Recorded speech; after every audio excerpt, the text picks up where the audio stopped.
Woman, you are healed.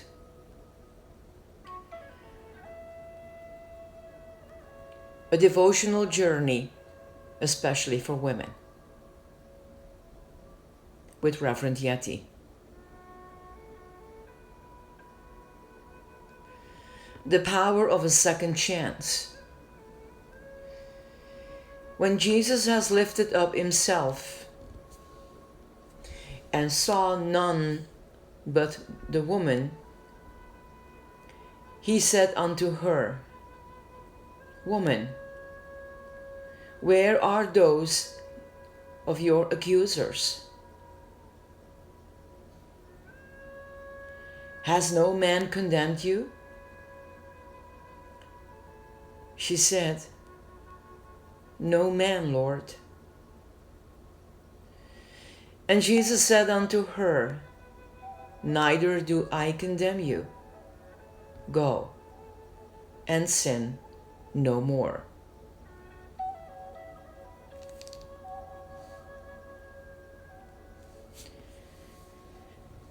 There are those days we are very much like this woman.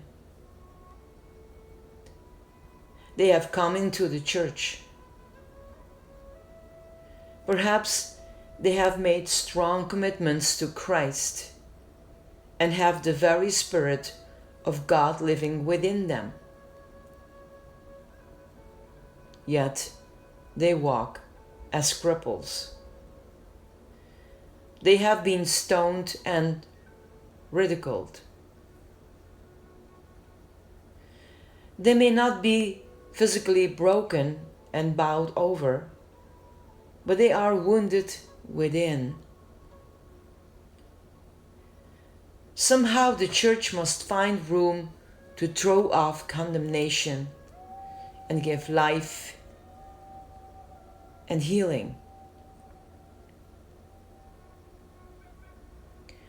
The blood of Jesus is efficacious, cleansing the woman who feels unclean.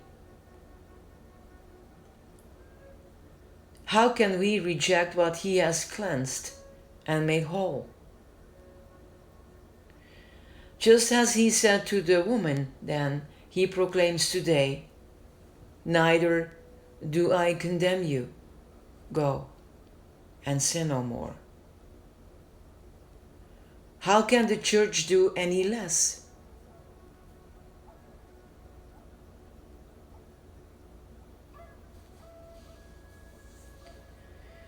The change that bind are often from events that we have no control over. The woman who is abused is not responsible for the horrible events that happened in her past. Other times, the change are there because we have willfully lived lives that bring bondage and pain. Regardless of the source, Jesus comes to set us free. He is unleashing the woman of his church. He forgives, heals, and restores. Women can find the potential of their future because of his wonderful power operating in their lives. Your healing journey. Jesus comes to forgive your past and give you hope for the future. Consider it for a moment.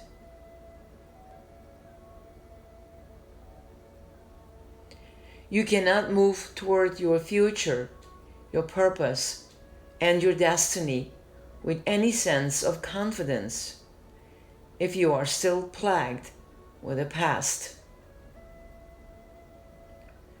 Jesus wants to give you a second chance. And if you feel like you've already wasted such a chance, take heart. This is the God whose forgiveness is infinite. Sometimes we have control over past events. Sometimes we don't. Whatever the source of pain, shame, or brokenness, we need to make ourselves completely vulnerable to the healer. This is where it is important to consider Jesus' example in John 8. This woman was truly vulnerable before Jesus. And surely she felt dirty there on the ground. Before perfection incarnate. The only one who had any right to cast a stone in her direction forgave her. He extended mercy. And a step further, he released grace for her to go and sin no more. Mercy held back the stones that she deserves, while grace called her to live beyond her lifestyle of sin. That's not where a daughter of God belongs, and that's not where you belongs.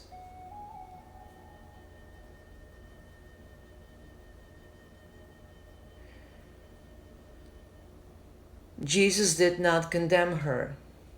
He empowered her.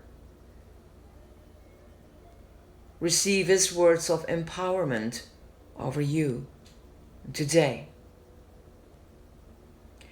If he tells you to go and sin no more, he is not expecting absolute perfection.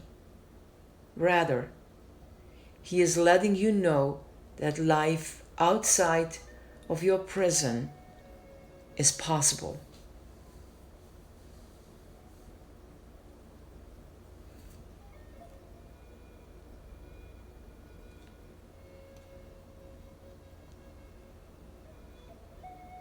Take that second chance. Blessings.